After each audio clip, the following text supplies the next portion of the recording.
thumbs up and then we'll start. All right. Welcome, everyone. I am Walter Mead, the Ravenel Curry Fellow here at Hudson Institute, and today I'm really very fortunate, very happy to welcome Dr. Kurt Campbell to join us. Dr. Campbell is the Coordinator for Indo-Pacific Affairs on the National Security Council, which means he holds one of the most important posts in the U.S. government at a critical time. He was co-founder of the Center for a New American Security and CEO of the Asia Group, served as Assistant Secretary of State for East Asian and Pacific Affairs from 2009 through 2013. For the past 20 years or more, Dr. Campbell has been one of the people most closely engaged with the development of American foreign policy for the Indo-Pacific region, now widely recognized as the most important strategic and economic theater for the 21st century. Long before many others understood fully the importance of the region in American foreign policy, Dr. Campbell worked to build a consensus inside and outside government to recognize and respond to emerging challenges. His contributions to American policy and strategy in the region are widely recognized around the world. Here at Hudson, we're honored to have you. We thank you for coming. We appreciate what you're doing. And I guess to begin with, I'd like to ask you maybe what some would say is the biggest question in American foreign policy today, which is how do we think about what's happening with U.S.-China relation, China in the world? What's the smart way to try to wrap our heads around this development? Yeah. Well, first of all, Walter, respect to you.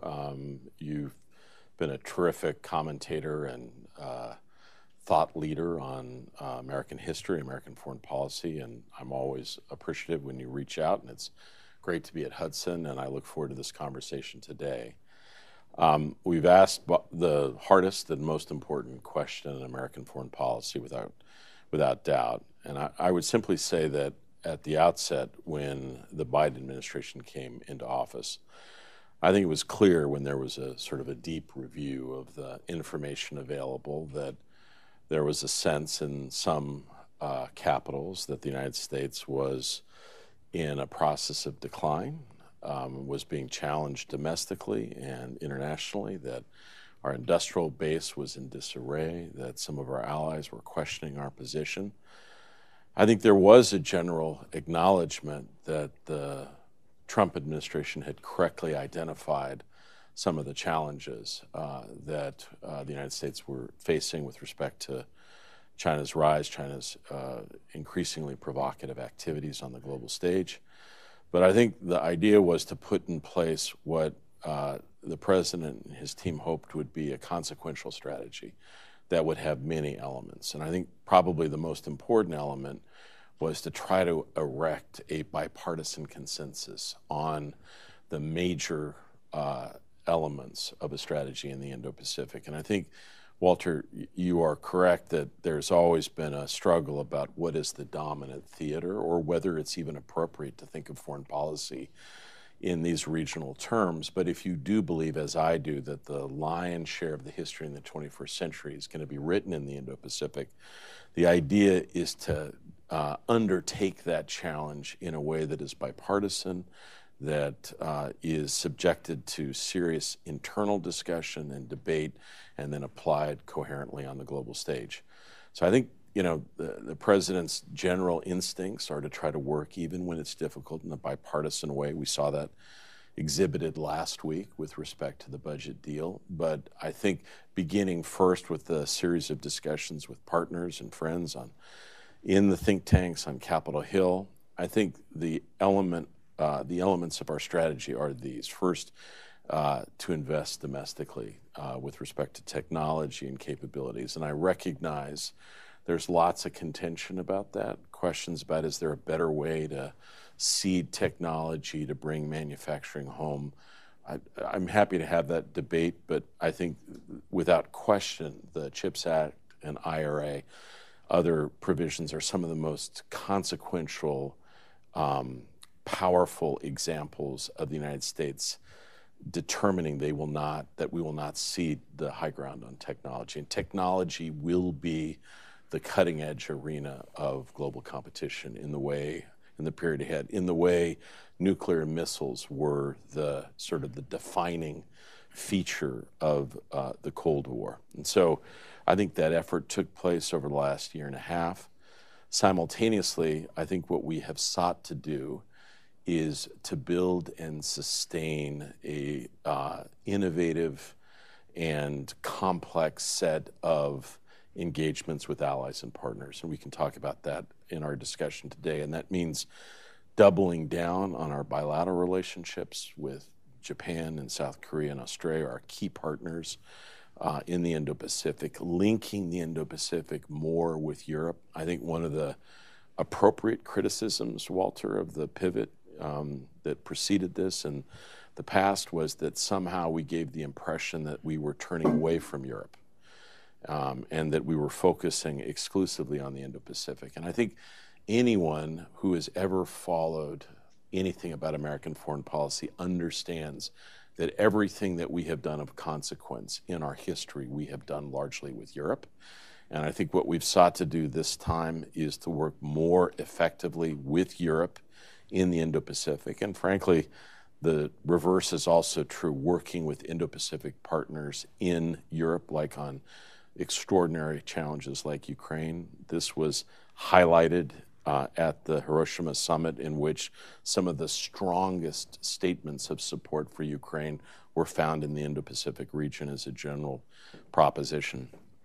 Innovative partnerships like AUKUS, like the Quad, trilateral engagements that bring in new partners like the Philippines, working constructively, deeply committed to the partnership with India, recognizing that this will be, in my view, the most important bilateral relationship for the United States in the 21st century.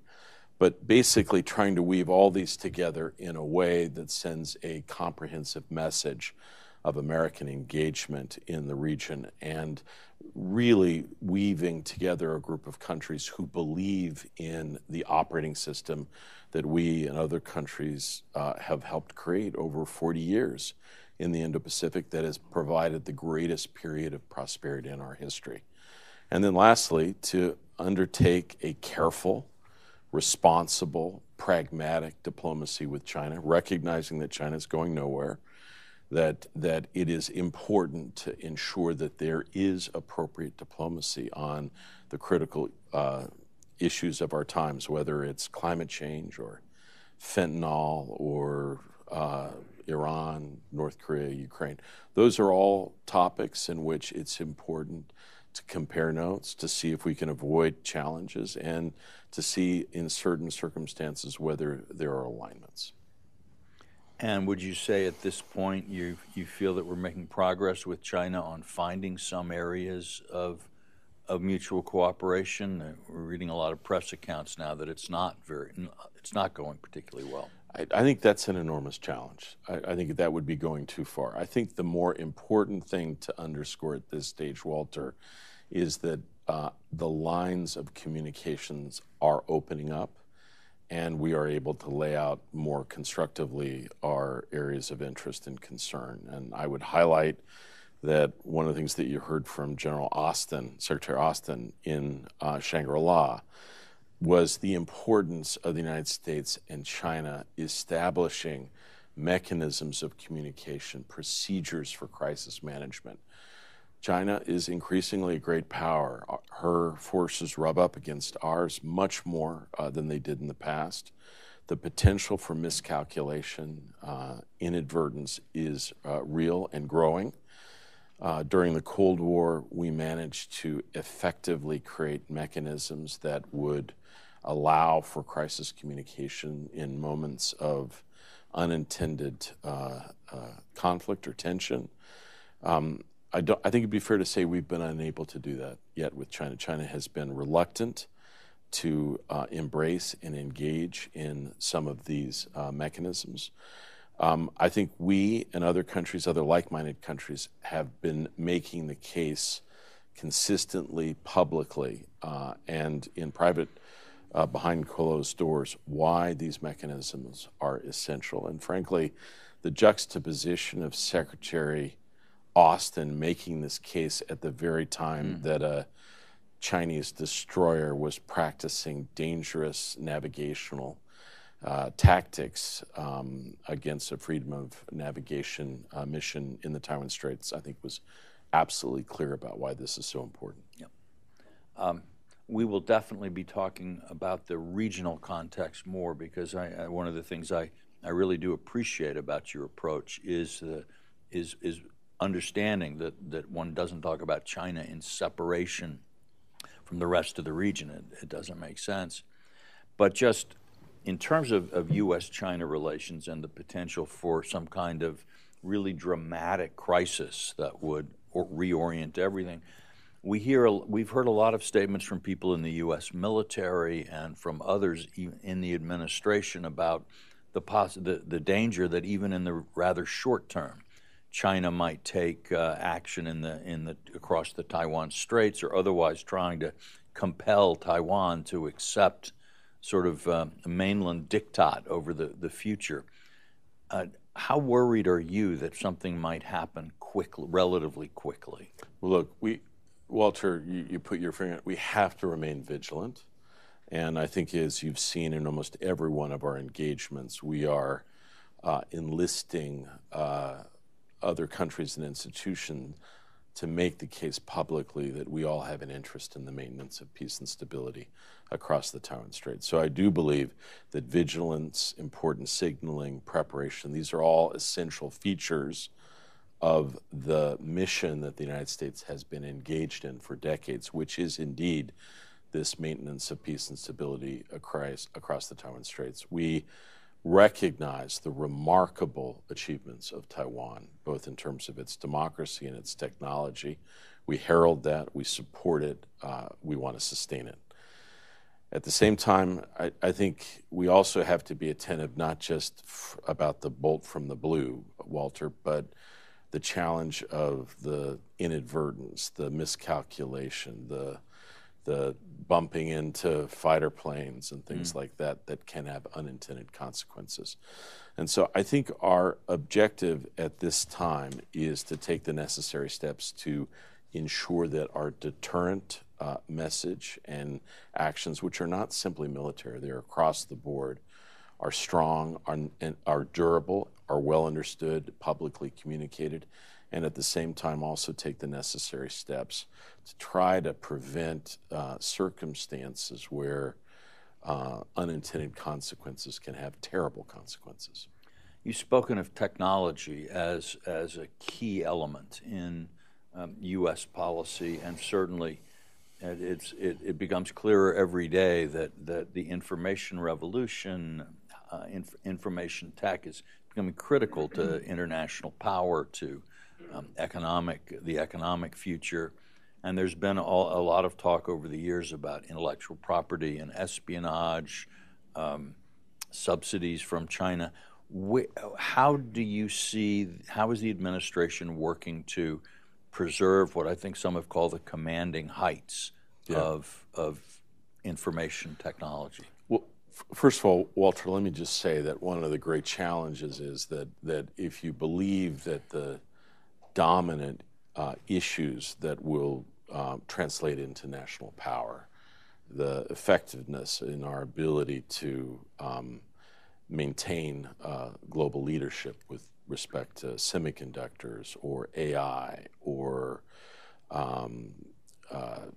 biology, synthetic biology, robotics. You can go down the list. There are a number of key technologies that are absolutely essential. This requires a very complex set of activities. It means protecting certain areas that you believe are essential in terms of your own domestic innovation, seeding some of those where necessary, working collectively with allies and partners, and then also making sure that you're taking not just bilateral but collective steps to prevent the seepage or the stealing of critical high-end capabilities to other countries.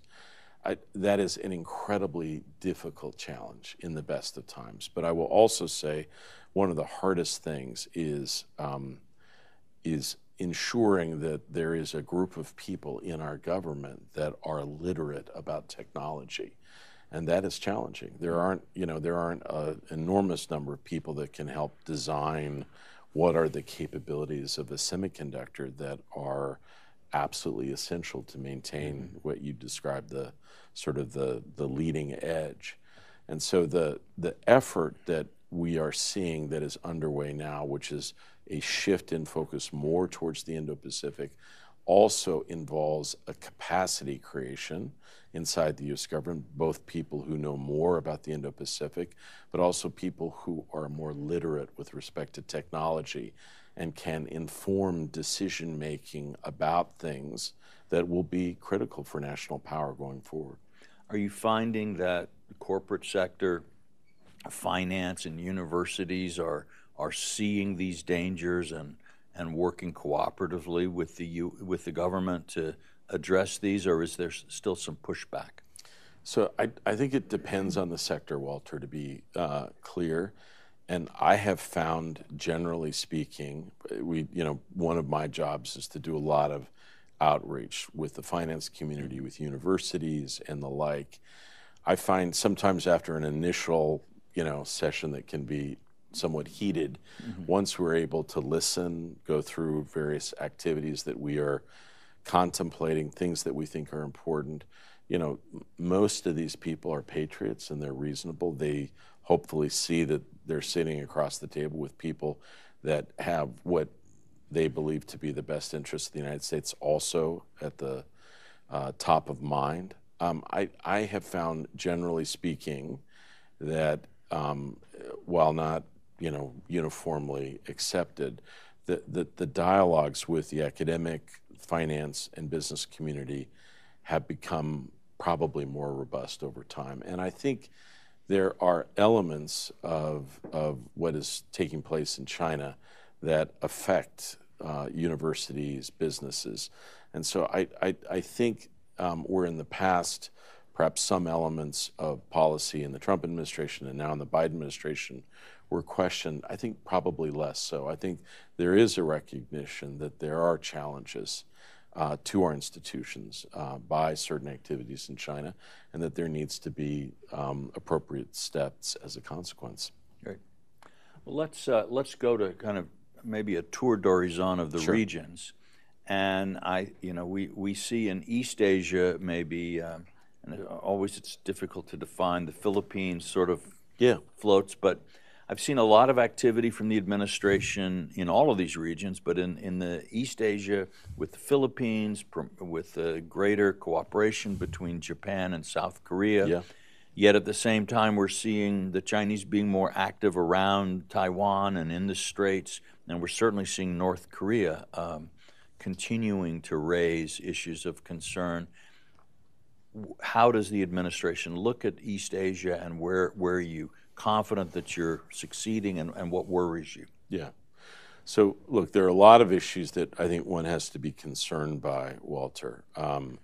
But also there are some areas of reassurance as well. I would say that Prime Minister Kishida in Japan's hosting of the G7, probably one of the most consequential gatherings, probably didn't get the attention it deserved. But if you looked at the areas of solidarity between the United States and Europe on collective efforts on technology, on debt, on economic coercion, it's quite remarkable. And it does suggest a degree of common purpose that is, I think, important, and we intend to try to nurture that going forward. I think it is also the case that at the G7 you saw a number of groupings, both the trilateral grouping between the United States, Japan, and South Korea, the Quad, other unofficial gatherings that we think are important with respect to the fabric of strengthening the region as a whole.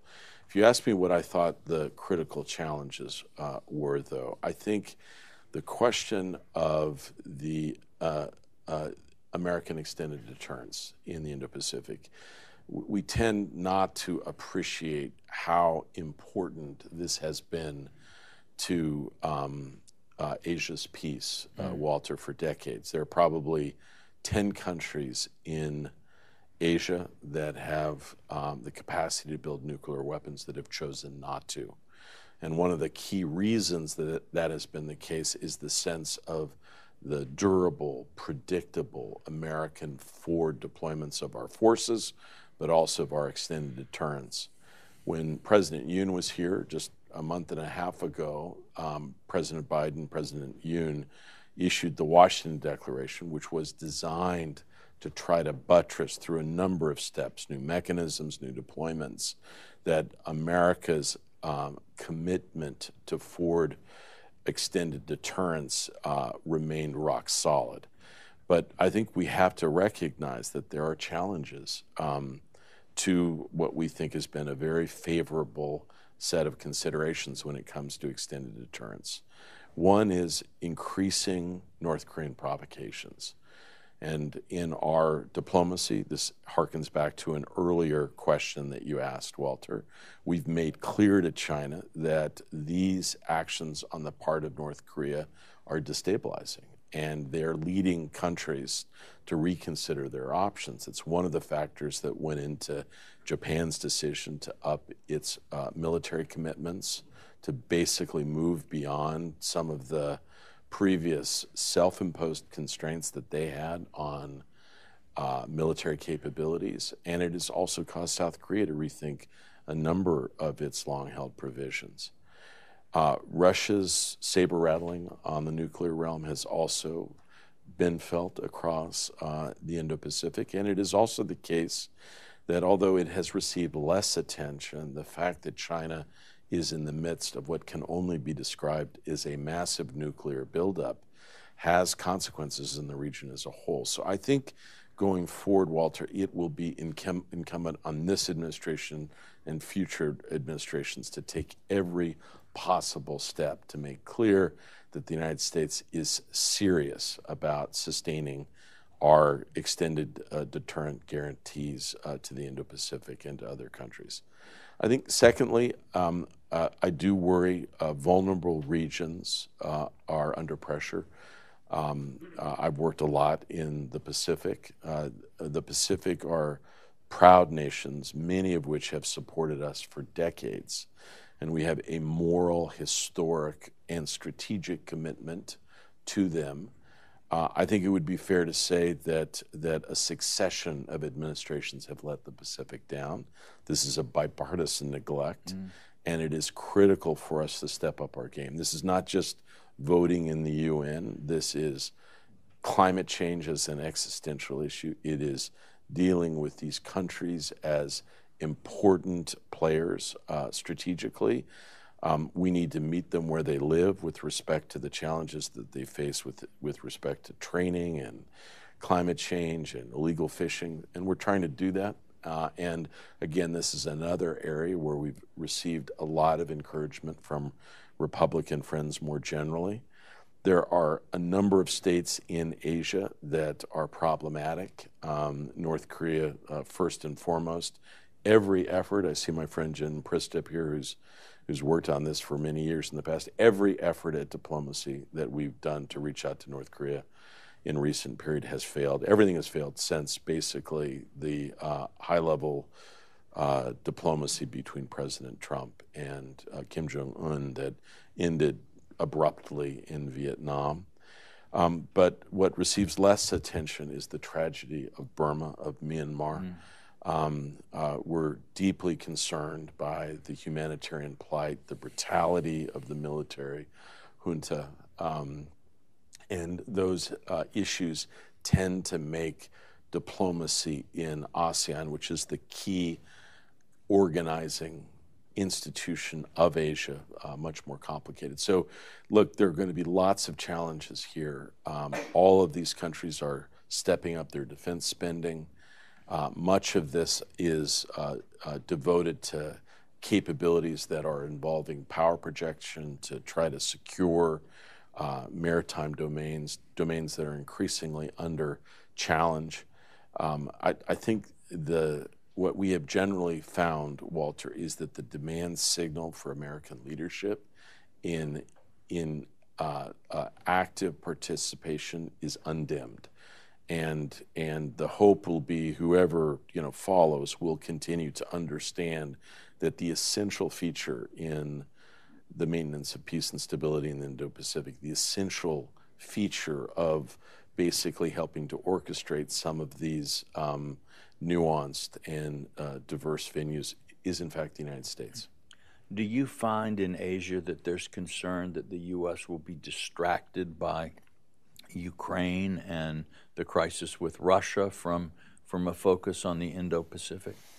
I would be at the outset, I would be lying if I didn't acknowledge that I probably had some concerns for that. I don't think that should dim in any way our commitment to what's going on in Ukraine. But what we have found has been actually completely the reverse. Our diplomacy with the Indo-Pacific, if anything, has stepped up.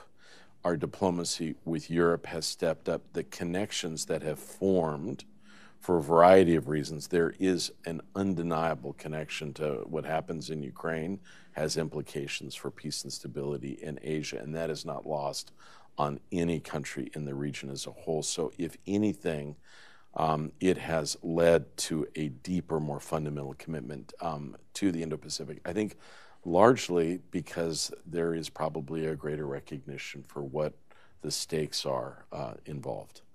Let's turn to India, because Prime Minister Modi is coming to Washington very soon for what looks to be one of the highest profile visits by a foreign leader.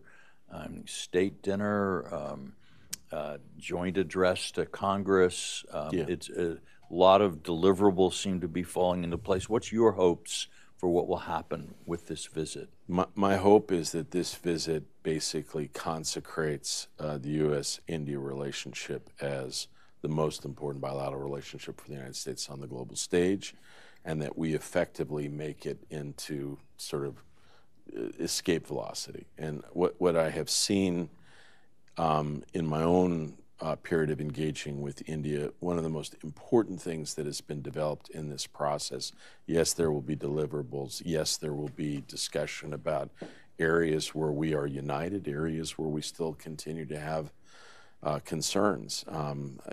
Both the United States and India are imperfect democracies. We both have challenges. I think we will be discussing it in that context. But I think what has also developed more and more between the United States and India is a degree of trust and confidence that frankly was not present a decade ago. And I think our goal will be to seek to build on that. Mm-hmm. And that certainly seems to be a bipartisan consensus as far as I believe it is. I believe it is. And I think everyone understands the critical role that India is playing on the global stage. That role is not, Walter, simply strategic. Many business groups, investment groups are looking at India as part of a strategy to diversify globally, new supply chains, new investment opportunities. The most impressive diaspora I've engaged with, Indian Americans in the United States, who are proud and pleased with what they see generally in terms of the embrace going forward. I think the hope will be to open up venues and activities for more investment, for more people to people. Our universities need to train many more engineers and high-tech people. And I think the general attitude of India is send me, give me this opportunity. And so we want to open those opportunities up for greater people to people across the board. So yeah, I'm grateful for the way you presented this, Walter, because I actually think that's what the stakes are involved. I think this potentially could be one of the most important sort of, juncture points with the potential for the United States and India to assume its place, this relationship, as really the critical, dynamic relationship that I think we aspire to. To turn to Southeast Asia more, we've spoken a little bit about Myanmar, but that strikes me as, if we think of East Asia, things seem to be going fairly well in terms of relationships and developments. South Asia, as you say, we're reaching an escape velocity maybe with India, with Australia, the Pacific Islands. A lot of really good things are happening. AUKUS. AUKUS, of course, building new embassies on some of these Pacific Island nations and reaching out, I think, in a very important way. Southeast Asia is a little bit more complex, I think. One of the things, and I have to admit this is something I really don't understand, which is a newspaper commentator, I hate to admit, but what's happening in Thailand and how the elections in Thailand and some of the internal difficulties there play into the larger regional questions, play into Myanmar. Where are we with Thailand, and how do you see it? Let me give you a larger picture if I can. Obviously, we engage ASEAN as an institution, and they convene the dominant diplomacy of the Indo-Pacific, and we think that's important, and the president has paid heed to that, hosted all the ASEAN leaders here last year, intends to engage actively with the ASEAN leaders. But it is also important, Walter, to recognize that ASEAN is made up of key countries, and we have to basically engage intensively with a couple of those countries, which we think will play a key role going forward. For me, the countries that I think you're beginning to see will play a central role in American strategy. Obviously, Singapore, we have a forward deployed engagement there, very close strategic dialogue. They are more an enduring, although they will face leadership changes, but an enduring feature in American strategy. But I would say Vietnam and the Philippines, with the recent visit of President Marcos, which really has ushered in a new period of closer partnership between Washington and Manila, reminiscent, but frankly different and deeper than the kind of partnership that we had during much of the Vietnam War. And we're looking forward to consequential diplomacy with Vietnam, and we recognize Vietnam's key role as a destination for more investment in technology. They have a keen strategic interests. They have they've played a decisive role in insisting on how to interpret issues with respect to the South China Sea. So I think those areas are of critical importance. Thailand, we've watched carefully the election. This is a delicate phase in terms of the formation of a government. I think our goal is to sustain a strong bilateral relationship. They're our oldest treaty ally in the Indo-Pacific. We have maintained a strong relationship with them. Many companies are invested there. We have strong military programs and engagements with the Thai Armed Forces. I think it is undeniable that the politics of Thailand have been unstable and complicated. I think our goal would be to support an effective, stable democratic government in Thailand, and then work consequentially with it. But this is an undeniably delicate time.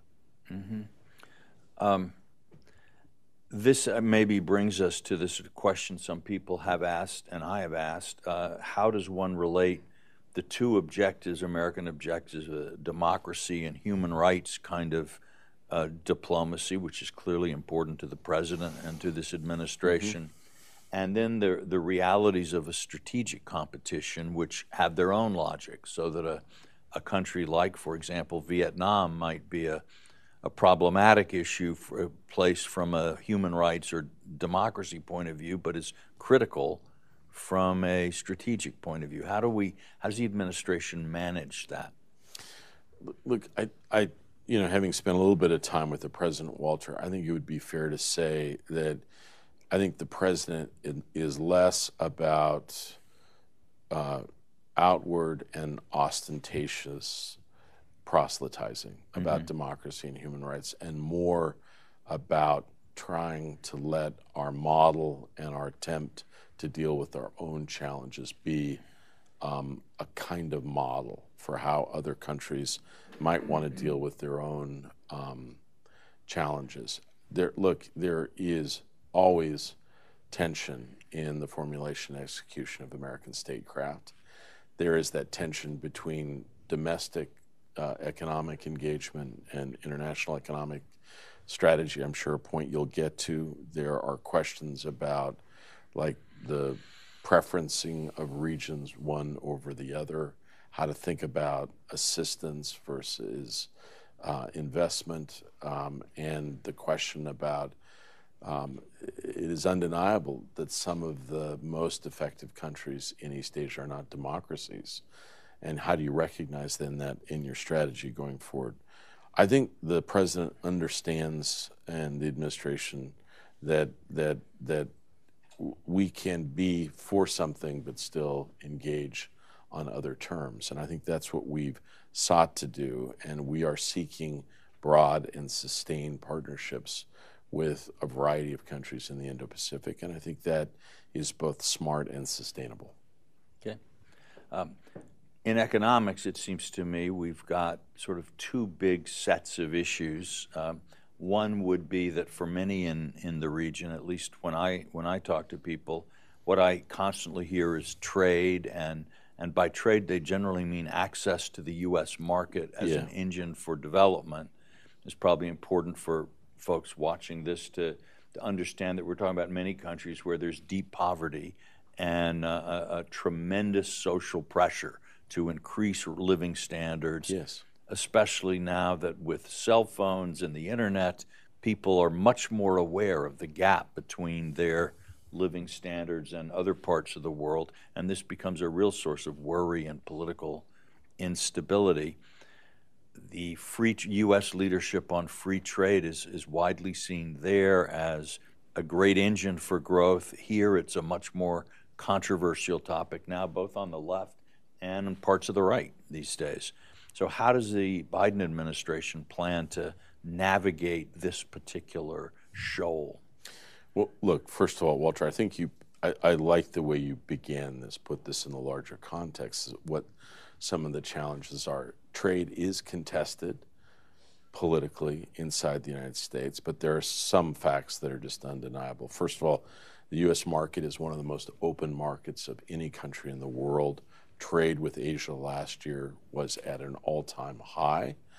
It is also the case that American investment, we are by and large the largest investor in the Indo-Pacific in many different countries. And so we are deeply intertwined, and our commercial and investment sector view the Indo-Pacific as the dominant theater for the 21st century. So that is all undeniable.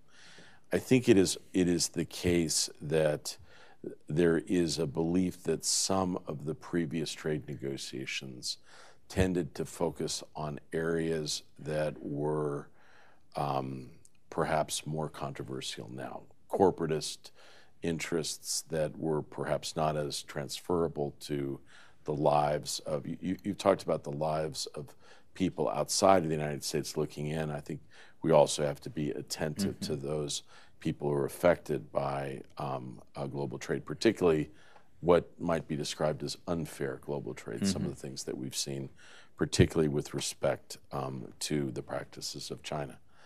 So I think it would be fair to say that there has been an effort to reconceptualize certain areas that we think are going to be central going forward. Supply chains, issues associated with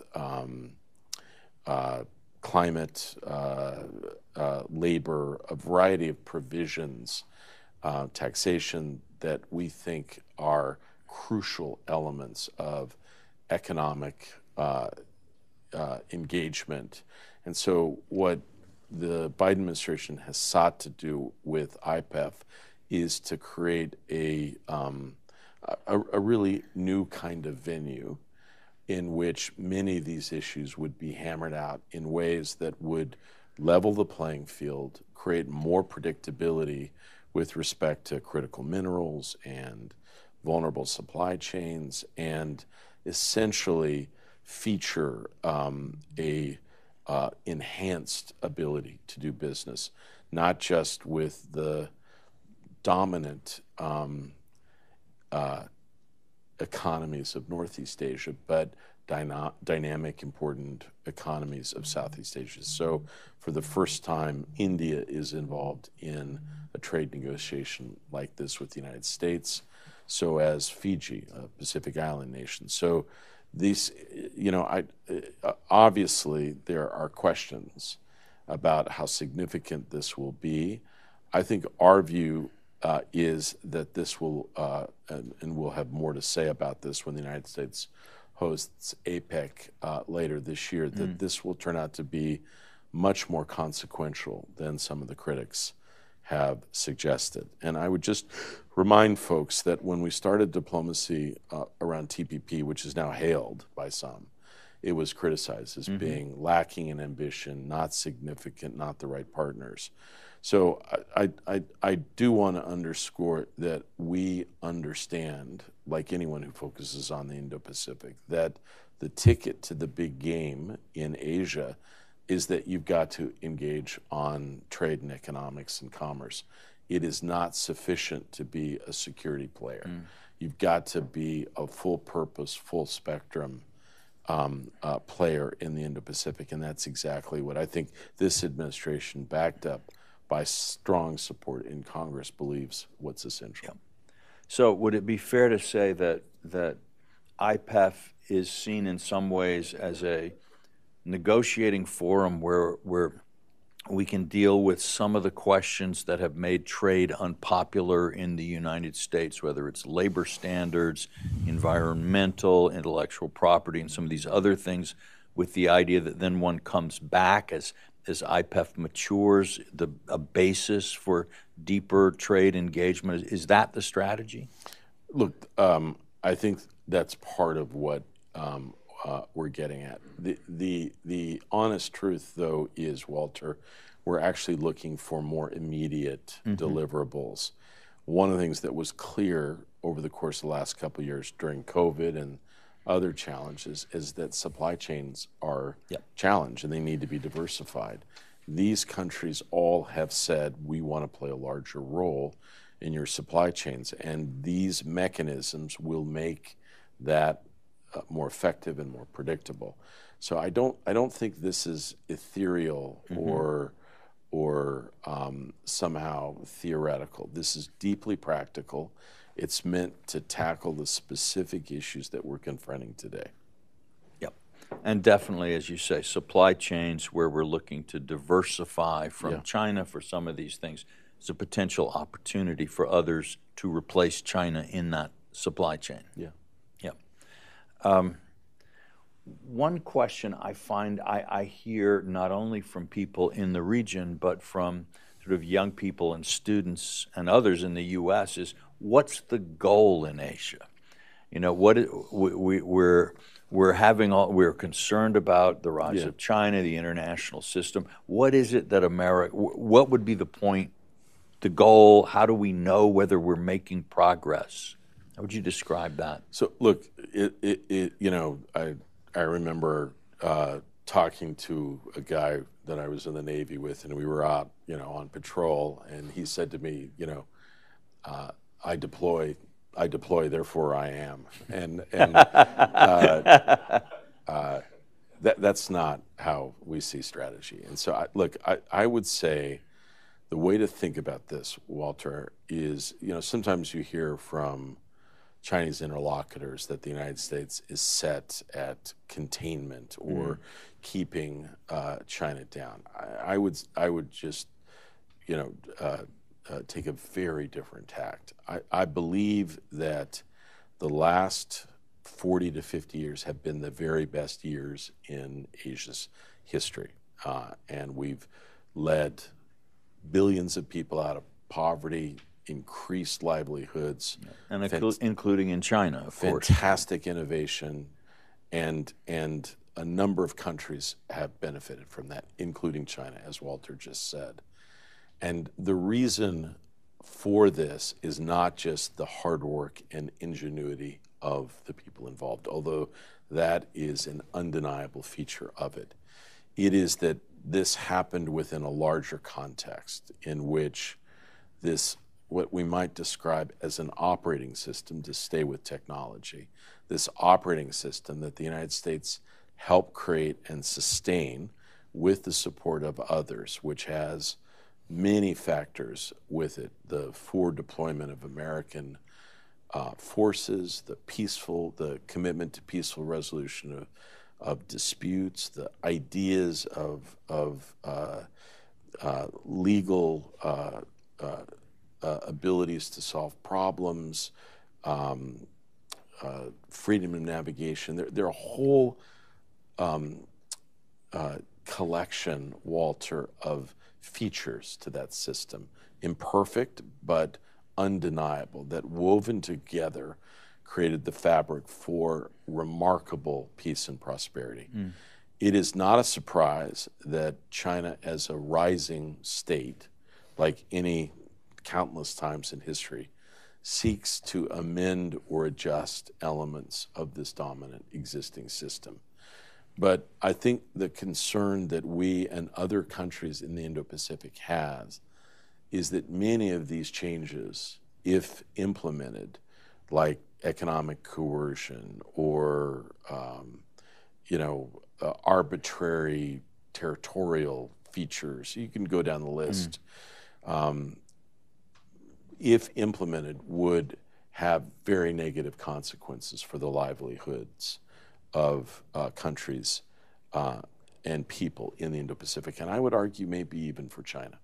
And so I see much of what the United States is seeking to do is to preserve, sustain, and update an operating system that has worked remarkably well for us. And so frankly, we've found that many other countries in the Indo-Pacific and indeed in Europe recognize the salience of that argument and want very much to be part of the effort to sustain a series of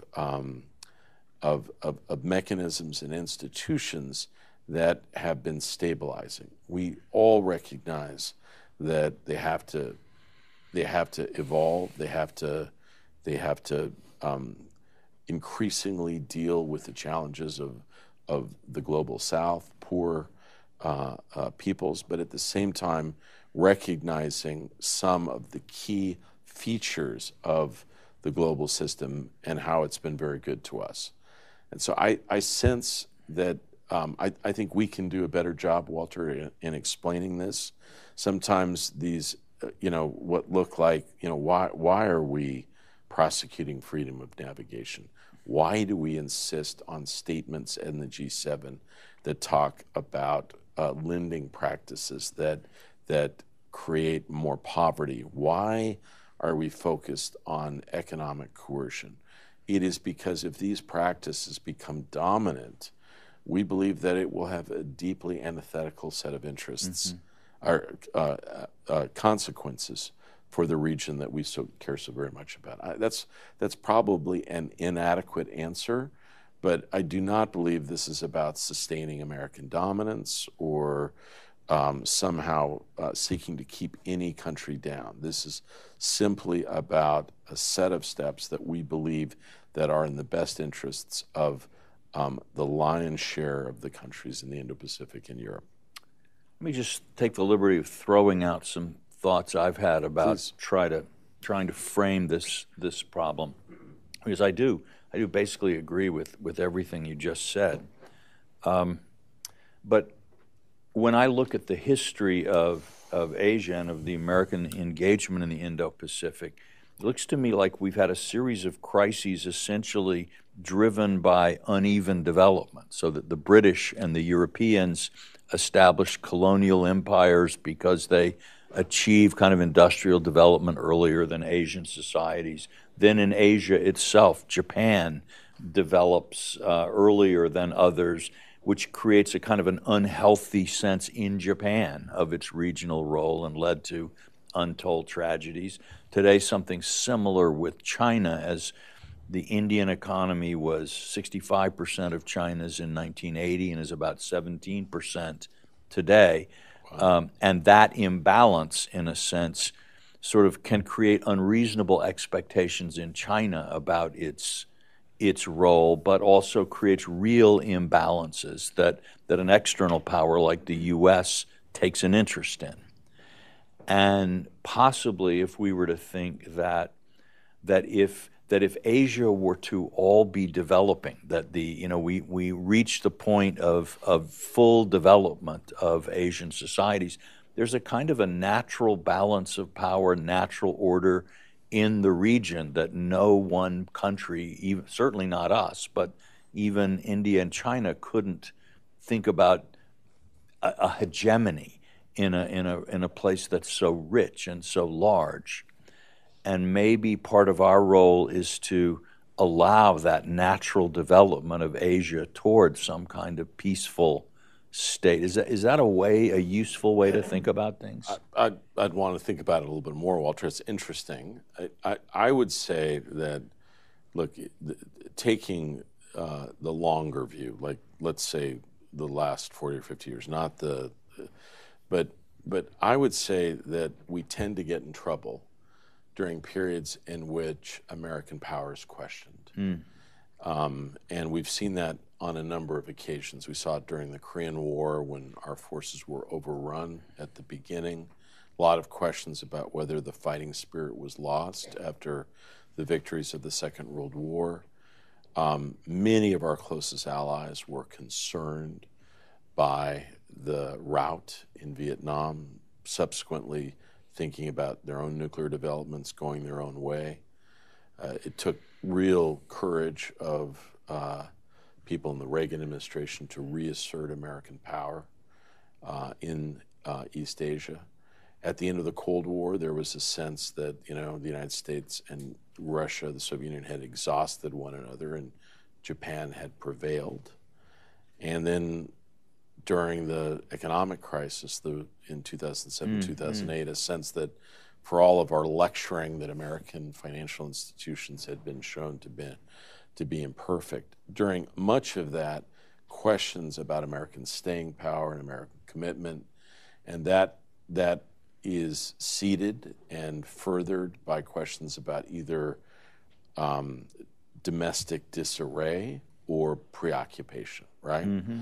And so I think my biggest takeaway, Walter, during this period is that if we can send a signal of American constancy and engagement that's bipartisan, that is resourced, that is not just military, and that we are seen as a steady and a deeply engaging presence across all political players along the lines that your previous question. And frankly, most of these countries want to see a careful, purposeful diplomacy between the United States and China. If we can do that, I think it is easier to sustain the kind of peace and stability that you describe. I think what concerns me, even in that framework, is that it is undeniable beginning, in the late 1990s, what we've seen is a massive military investment on the part of China. And that's not something that's noted just by the United States, but by every country in the region. And I've had many diplomatic interlocutors in Southeast Asia and elsewhere say, why do they need this kind of investment? Shouldn't they be investing more in the healthcare system or in retirement and the like? And so those questions remain, and I think the imbalances are clear, but it's not just the imbalances, it's what you spend your public financing on. And some of those military investments are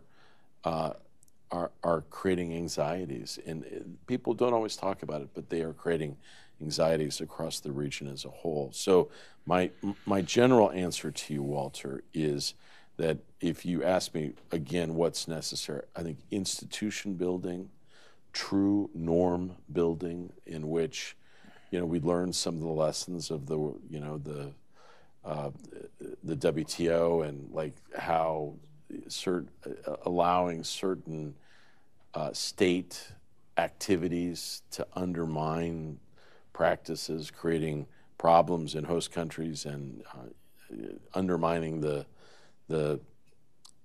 public support for trade. Those are all things that we have to be attentive to. But at the same time, I do believe it is going to be strong, purposeful American engagement that will turn out to be decisive. Yep. Well, thank you very much. You've been Walter. generous with your time and generous, I think, with the range of your answers. Thank you to the audience for coming. We won't be engaged in a Q&A today. Okay. Thank you, Walter. Well, thank you. It's okay about right. that part. And I know you've got some important engagements that you have to get to, so we'll try to let you get going quickly. But again, thank you all for coming, and thank you very much. It's great to see you.